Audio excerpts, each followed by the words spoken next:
Conhecimento é poder. Na medida em que a informação é um modo de conhecer, igualmente a informação possui ou simula o poder. Poder que realmente existe e reside no verdadeiro conhecimento. Em certa medida, enquanto trata e manipula informações, o jornalismo constitui fonte expressiva de forças e lida com poderes consideráveis. Por isso, o jornalismo, bem como seus agentes, possui uma honra e uma função ímpares em nosso momento histórico. Contudo, o jornalismo e o jornalista, por derivação, não exerce sua função para si mesmo. Há certo caráter socrático próprio do jornalismo. Como as parteiras, o jornalista que honra sua função pretende fazer nascer no seu leitor a verdade por ele descoberta. A tarefa do jornalismo, tarefa máxima e honrosa, é mediar a compreensão da realidade a seus leitores. É mediar a compreensão da realidade a seus espectadores. A tarefa do jornalismo é, ou deveria ser, impregnar e fazer nascer na alma de seus leitores a verdade. Porém, a maêutica, a arte da mediação, a arte de parir no outro a verdade, exige algo da parteira. A tarefa hermenêutica exige deste seu representante, deste seu servo, que tenha um rico horizonte cultural, que facilite a todos o acesso à verdade recém-descoberta. Aquele que aceita o chamado do jornalismo, assim como outros profissionais que lidam com o conhecimento, aceita, sim, uma tarefa honrosa, muito maior do que merece o profissional, mas também assume um fardo pesado. Não se podem ignorar as exigências da cultura, não se podem baratear as condições para ser um bom intérprete da realidade.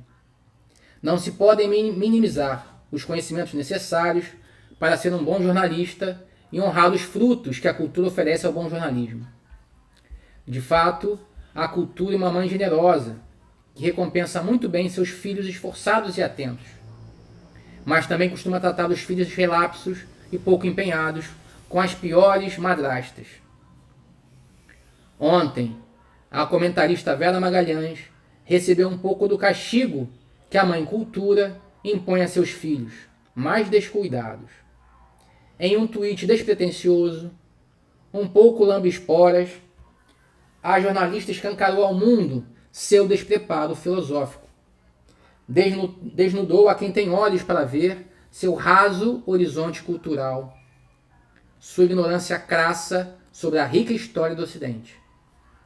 A jornalista atribuiu ao ex-ministro do STF, Aires Brito, frase famosa do filósofo pré-socrático Heráclito.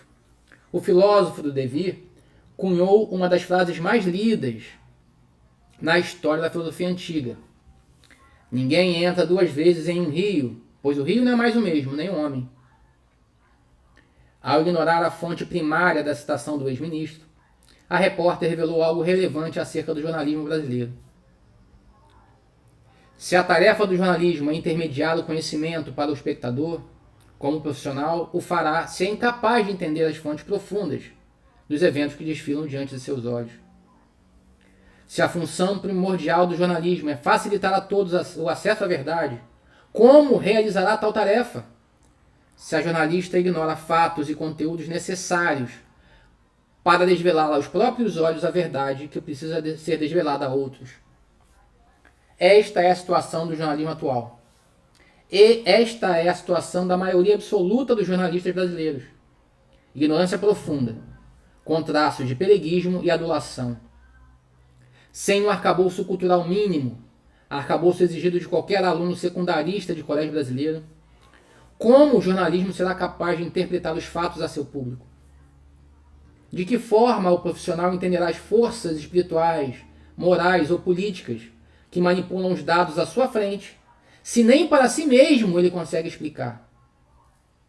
Como o jornalismo conseguirá facilitar o acesso a difíceis engrenagens políticas e culturais para seu público, se nem para si mesmos conseguem compreender relações simples e diretas, como é o caso da citação de Heráclito.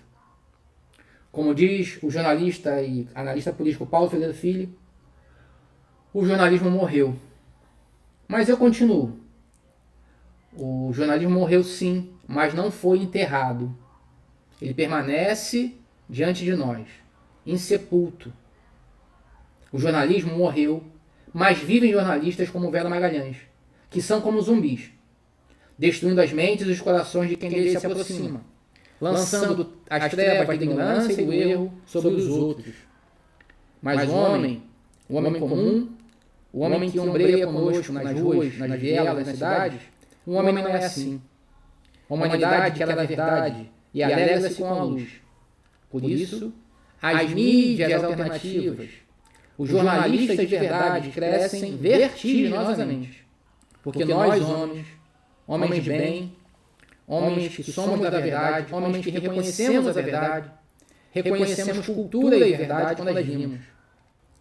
As mídias independentes continuarão a crescer dia após dia, sempre que respeitarem esta sede que habita o coração humano.